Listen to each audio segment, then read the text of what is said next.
without further ado. Van Buren! Hurry up!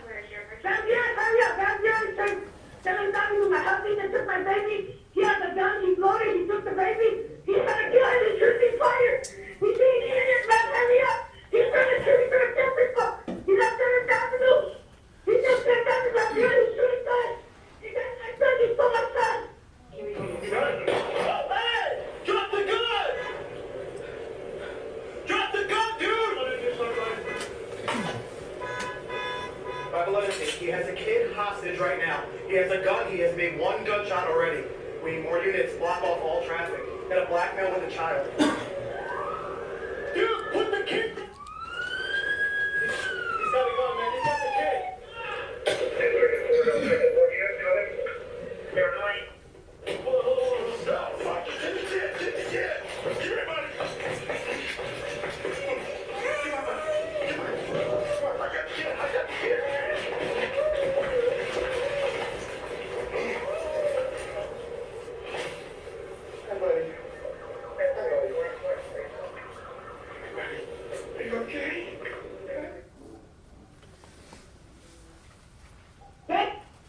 Less than 120 seconds transpired from the time that you heard that 911 call to the time the shots were fired on that scene.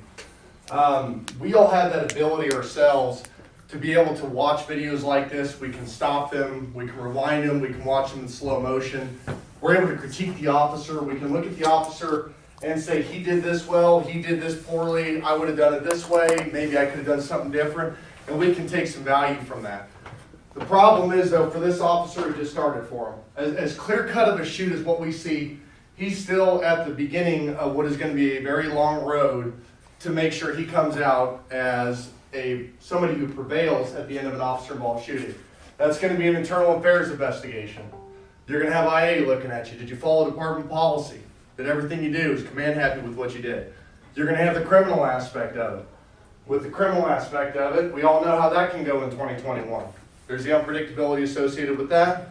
Then you have trial by media, trial by public. You don't know what the media or the public's going to come at you with. It can be the most innocuous, direct, and straightforward shooting, yet there's something sensational about it. There's something to be derived from it because it sells newspapers, because it sells ad time.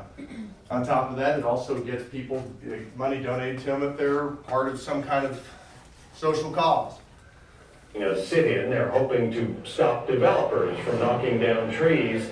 Protesters using water cannons and tear gas to disperse the crowds. Watch out, this poor guy's about to get knocked down. Bam! There he goes. Protesters blame the Prime Minister, who they say has authoritarian tendencies. I don't want to be on the receiving end of that. No.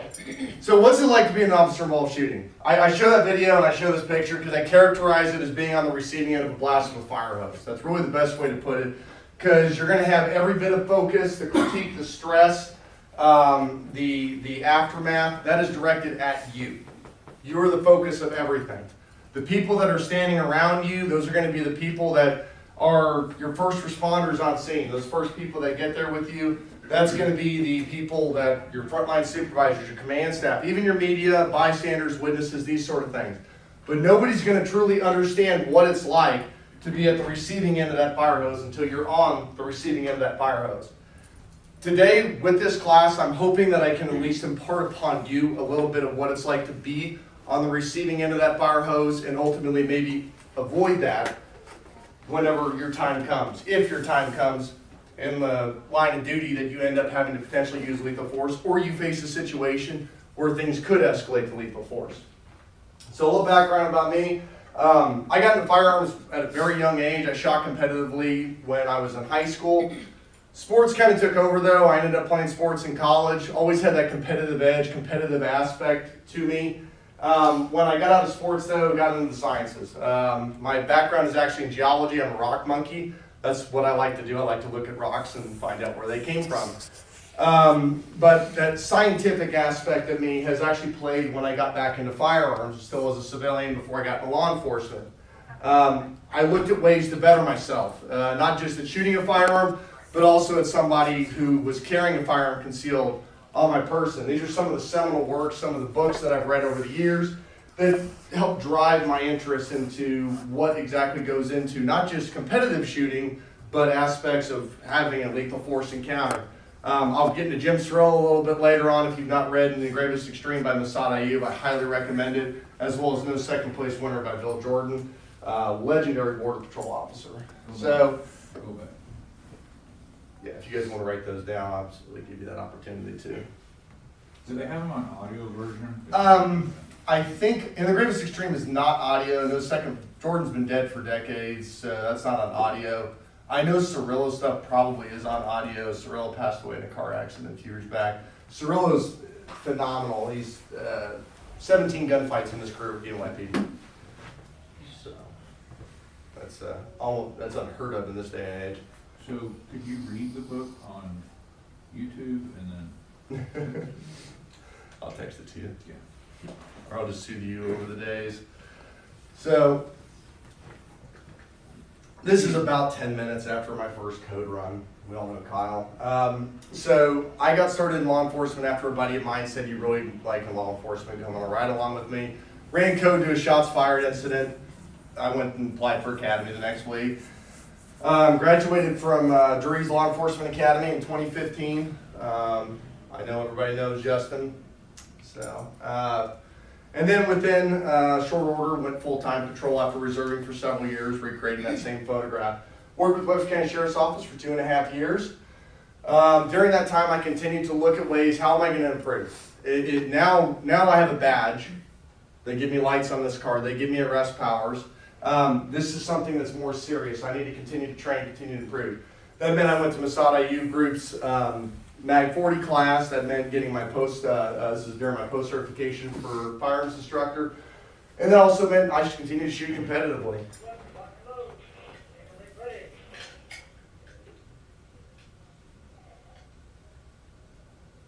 Line is hot. Shooter, stand by.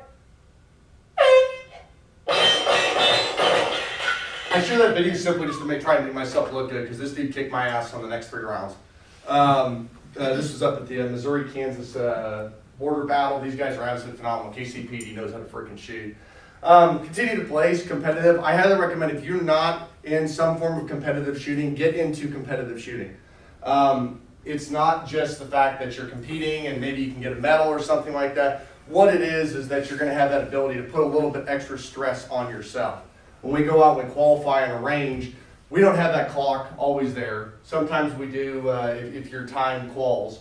But when you go out and you shoot competitively, now you've got other people watching you. You have the stress of those things. I highly recommend that.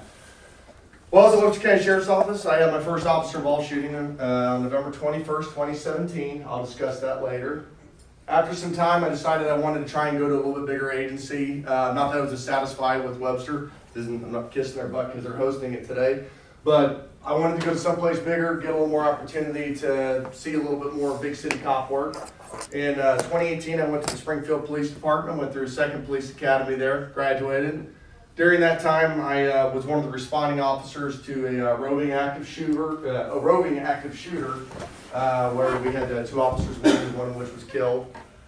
And was also involved in my second officer-involved shooting on December 29th of 2020. I'll discuss that one as well later. So I want to get into the why. I give you that background to kind of give you some perspective of where I've been, what I've done, why it's led me to the position that I'm in. But I want to get into the why. That's going to be the overarching theme of what we discussed today, because if you don't understand the why of what we do, I think our purpose gets lost along that. I've got a video from Simon Sinek, I think, that recounts that quite well. How do you explain when things don't go as we assume? Or better, how do you explain when others are able to achieve things that seem to defy all of the assumptions? For example, why is Apple so innovative? Year after year after year after year, they're more innovative than all their competition. And yet they're just a computer company. They're just like everyone else. They have the same access to the same talent, the same agencies, the same consultants, the same media. Then why is it that they seem to have something different? Why is it that Martin Luther King led the civil rights movement? He wasn't the only man who suffered in a pre-civil rights America, and he certainly wasn't the only great orator of the day. Why him? And why is it that the Wright brothers were able to figure out controlled powered manned flight when there were certainly other teams who were better qualified, better funded? And they didn't achieve powered man flight. The Wright brothers beat them to it. There's something else at play here. Why, how, what? This little idea explains why some organizations and some leaders are able to inspire where others aren't. Let me define the terms really quickly. Every single person, every single organization on the planet knows what they do, 100%. Some know how they do it, when you call it your differentiating value proposition or your proprietary process or your USP. But very, very few people or organizations know why they do what they do. And by why, I don't mean to make a profit. That's a result. It's always a result. By why, I mean what's your purpose? What's your cause? What's your belief? Why does your organization exist? Why do you get out of bed in the morning? And why should anyone care? Well, as a result, the way we think, the way we act, the way we communicate is from the outside in. It's obvious. We go from the clearest thing to the fuzziest thing. But the inspired leaders and the inspired organizations, regardless of their size, regardless of their industry, all think, act, and communicate from the inside out. So let me give you an example. I use Apple because they're easy to understand and everybody gets it. If Apple were like everyone else, a marketing message from them might sound like this. We make great computers. They're beautifully designed, simple to use, and user-friendly. Want to buy one? Meh. And that's how most of us communicate. That's how most marketing is done, that's how most sales is done, and that's how most of us communicate interpersonally. We say what we do, we say how we're different or how we're better, and we expect some sort of behavior, a purchase, a vote, something like that. Here's our new law firm. We have the best lawyers with the biggest clients. We have, we always perform for our clients, do business with us. Here's our new car. It gets great gas mileage. It has, leather seats. Buy our car. But it's uninspiring. Here's how Apple actually communicates. Everything we do, we believe in challenging the status quo. We believe in thinking differently. The way we challenge the status quo is by making our products beautifully designed, simple to use, and user-friendly. We just happen to make great computers. Want to buy one? So you understand the inspiration on the why. Why that is what's the driving force of what we're going to be doing today. So we all know how we do our job for the most part, right? Unless you're like brand new on Rookie. And we know what we do our job for. But the why sometimes gets lost in translation. We start a law enforcement academy, and in an academy, how much time do you think, for those of you, how many of you have been to an actual law enforcement academy so far? All right, so well over half the class. Okay. How many of you remember actually spending time in that class on the mental approach and the proper perspective and mindset you need to go into answering calls for service and going into the job every single day? How much do you guys remember spending time on that? On your mindset?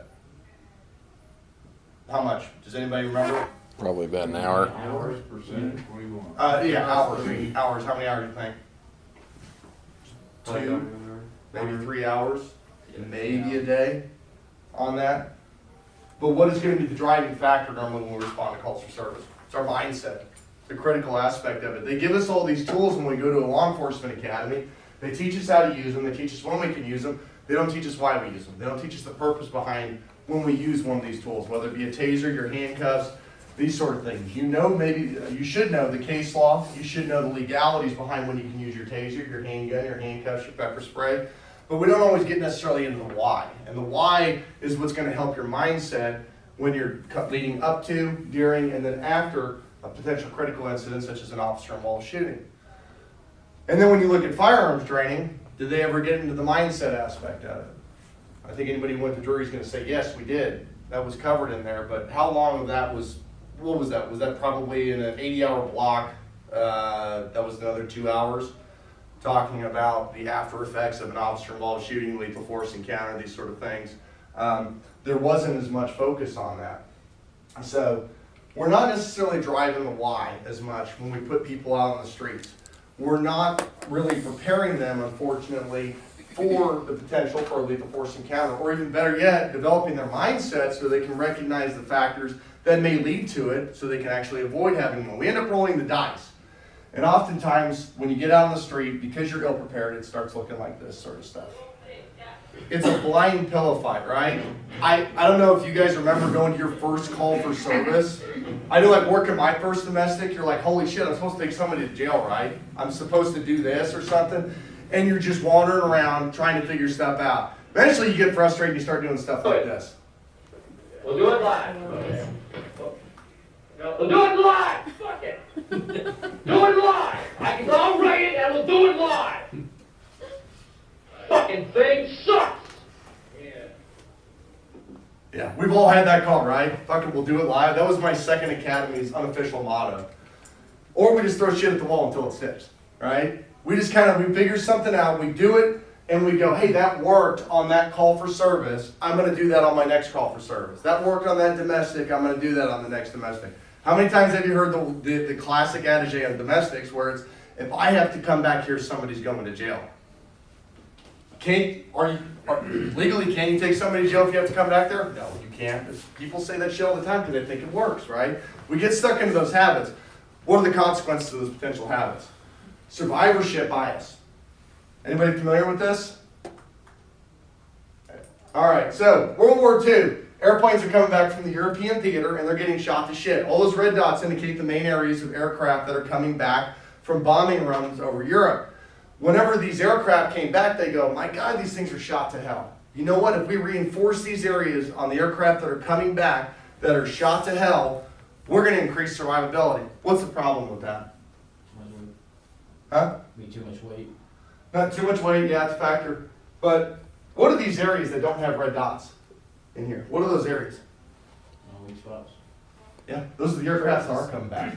Critical systems. Exactly. Those are the areas. When they're looking at these aircraft going, hey, these are coming back from bombing missions, and these are shot up, and they're going, yeah, they're shot up and stuff like that. Those are the areas we need to reinforce, and that's the areas we end up focusing on.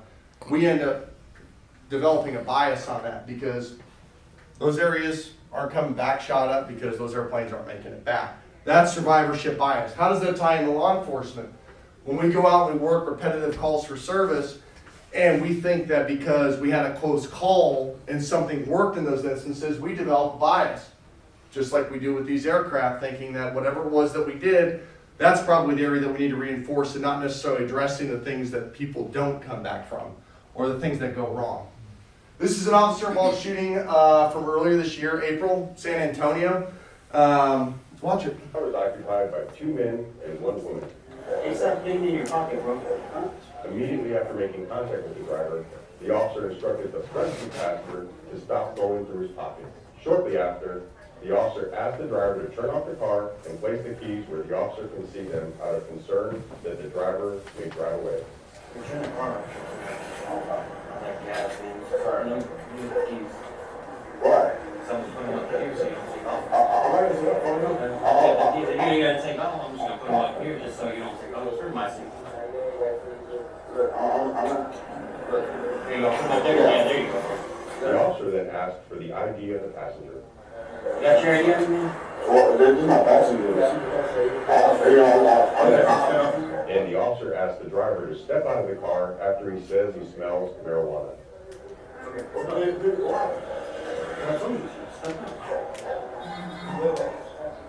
Whoa, I'm not doing that. I'm trying to do my insurance card. I'm sorry, yes, I get smoke. I get smoke right now, and but it's the smell. And I'm being honest with you. We'll figure that out. No, well, I'm being honest with you. Both the driver and the passenger are resistant to the officer's request. Give him a ride to go see your dog. The passenger in the vehicle was heard asking the backseat passenger for a gun.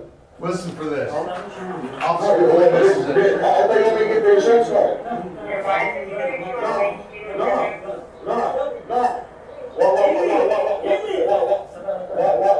Give me the gun. Hear that? Sir.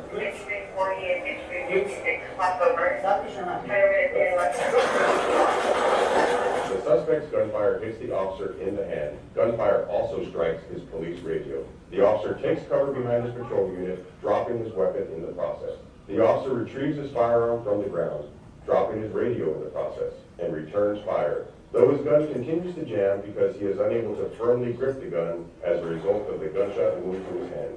While the individuals in the car cease fire, the officer continues to shoot, as he sees movement inside the vehicle and fears he may be shot again by the suspect.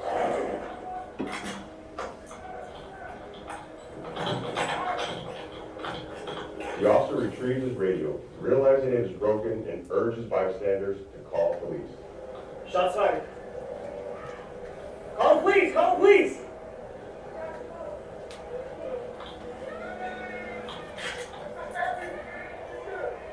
Call police! Call police! My radio's down! Tell them my radio's down!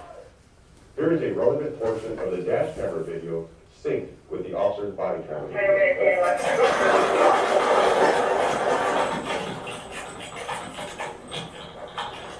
Shots fired! Shots fired! Shots fired!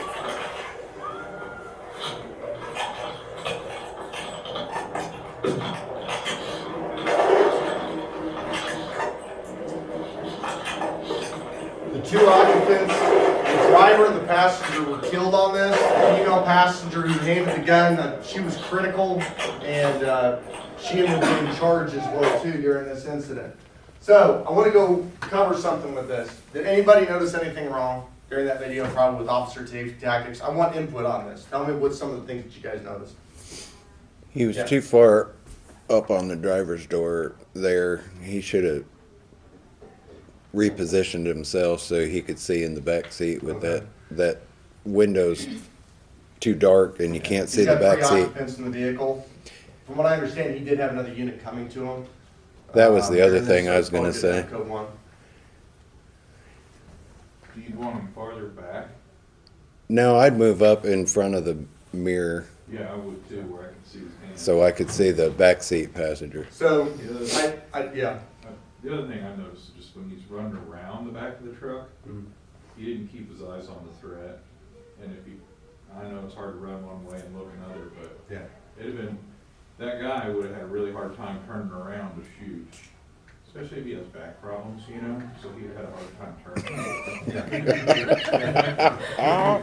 Well, But it looks like he did a great job to me. Man. yeah, I mean, he worked through the problem. That was a shitty situation. He's shot in the hand, his mag gets ejected, his radio is hit. You're asking for the full shit sandwich. But I'm gonna ask this, were there some things that, I watched that and there's some things that I catch that I'm like, so first things first, I'm not a big fan of driver's side approach. I don't like doing that. You're leaving yourself in a fatal funnel. This is something that street cop training is big on. You leave yourself in a fatal funnel literally for 15, 20 feet when you're coming up on the driver's side on there. You have absolutely no cover where if I come along passenger side, if I'm dealing with just a single driver and not other occupants in the vehicle, I'm putting glass, I'm putting the C pillar, I'm putting the B pillar, I'm putting more material between me and the driver. As I come up, I can L out further, it takes me out of traffic, and I can swing back in. But most of all that I've talked with officers that work with this guy. He can't really comment on it because there's still criminal aspects to it that they're going through. But I've talked with guys. This guy's a 6-year cop, 7-year cop. He knows what he's doing. He's done the job for a while. I would estimate he's probably made, close to 1,000 traffic stops in his career? How many of his traffic stops do you think ended up like this? One. And that was 1,001, right? So he's done this stuff 1,000 times, and he's done things 1,000 times because it's worked for him 1,000 times. And this comes back to my earlier point. Yes, it worked for him 1,000 times before, but look at where it got him 1,001. It got him a gigantic shit sandwich. Did he ever consider maybe going to his in-car radio and using that? Going and getting his cell phone? He called out, and thank God somebody said, hey, I got you, bro, and made a phone call to 911 for him. But this isn't second guessing this guy. This is critically analyzing what got him to this location and this position and going, is there steps that maybe we can take in our day-to-day activities when we approach a traffic stop? We can look at it and go, are the tactics that I'm employing going to be tactics that could potentially put me in this position? Did he ever hear that passenger clearly say, hand me the gun? You can hear it on the body cam. He never heard him say that. Why? He's focused on the driver. You get tunnel vision, you get focused on an uncooperative subject, or you're still watching your other people. This is where you critically analyze this, because I guarantee you he's had situations like this before. It just didn't end up where shots were getting fired, and he was having to return fire on there. Are you critically analyzing every single one of your traffic stops, every single one of your citizen contacts, to where you maybe prevent this? or you're better prepared for this, and you don't run into maybe as many issues. You change your tactics, or you're better responsive to when you get fed that shit sandwich like this guy did. I was occupied. So, this lends to having experience doesn't make you an expert. Just because I've been in 2 officer-involved shootings does not make me an expert on officer-involved shootings. I'll go ahead and say that right now. The ability for you to actually have expertise in these things is that you have to critically think about them. If you don't critically address them and get down to the fundamental truth of what led up to these things, of what maybe can help prevent them in the future, you're not going to ever get that expertise for yourself. You're cheating yourself, you're lying to yourself. Just because things, well, that worked out for me this time, doesn't mean that it's gonna work out for you in the future. Doesn't mean that it's gonna work for somebody else. Critically analyzing things is where you get to a level of expertise. And that's where we get into our trade craft. In law enforcement, this is not just a job. I never refer to it as a job. It is absolutely a profession. It is a career if you want to make it that, but it is a profession, just like an attorney, just like a doctor, just like a medical professional in any way. This is your trade craft. If you don't understand your trade craft, if you don't critically think about your trade craft, and you don't look and analyze the things that you do, you're going to fall short. We need to take this very seriously. At times, our job can seem almost impossible, right? Like, we're asked to be social workers. We are asked to be criminal experts. We are asked to be case law experts. We are asked to be parents for parents that don't want to parent their kids. And the list goes on and on and on, stuff like that. So, quick question. Who here can actually name your agency's mission statement? Like verbatim, from memory. Can anybody? Screw you, Stilson. Hey, I asked that because nobody can. Almost nobody can, right? You know the gist of it though, right? The guys who got promoted had to memorize it. Yeah. You know the gist of it, right? We have all these mission statements that we give, that different agencies have, right? Commit a high level of police services and security to citizens of Pomona through the reduction of crime. Here's another cute one for Pittsburgh Police. Committed to improve the quality of life in the city through professionalism, excellence, and trust. But really, like, what is for us? We understand what policing is for a day-to-day for us. We're street cops. We have our definition of things, right? Because we don't use the same language necessarily that you might use in the courts or these sort of things, right? A criminal is a shitbag or a mope, right? So most of us, we're responding to calls for service to put out dumpster fires. That's what we do on a day-to-day basis in law enforcement. We put out dumpster fires. We're trying to piss on that shit show, right? So, but you go back in time, what were law enforcement officers called during the Old West? What was their name? Lawman. Lawmen? What else? Marshals. Marshals? It depends on what government. What was a gun? Yeah, what was a gun nicknamed after? Peace officers, right? We were called peace officers. What was the purpose of calling us a peace officer? What was their job? Keep the peace. Keep the peace, right? We're to take chaos, bring order to that. We're to take the loud, if you will, and bring peace about. But at our pinnacle, our job, our pinnacle is the shit that they give awards for. This is the stuff that careers are made out of. You're a life preserver, right? Our job in law enforcement, nobody ever wakes up in a day for law enforcement going, I want to take a human life. I want to injure another human being. What do you look forward to if you have the opportunity to do that in your career? Saving somebody's life, right? Preserving somebody's